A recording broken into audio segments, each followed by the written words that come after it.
Welcome to the Rain or Shine podcast, where we talk about all things PRF. My name's Ross Bronson. I'm the Ag Risk Consultant with Red Summit Advisors.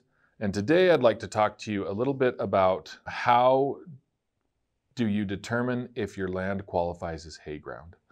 And so the first thing I want to dive into is there's two classifications of hay ground that we can talk about. The first is irrigated and non-irrigated.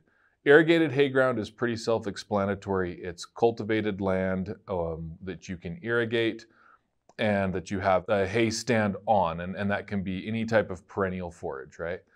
The non-irrigated is a good example for a lot of ranchers of maybe a meadow hay. Maybe you have a creek bottom that is sub-irrigated that wouldn't count as actual irrigated hay. So those are kind of how those two classifications work.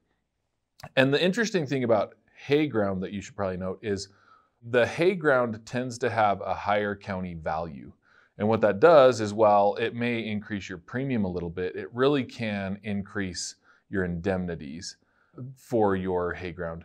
And this isn't a really important consideration, in my opinion, as much for the dry land as for your irrigated ground, because a lot of that dry land hay that a lot of producers, especially in the West, rely on, it really depends on the rainfall as to whether or not, or the total precipitation, whether or not you're going to have a good crop this year.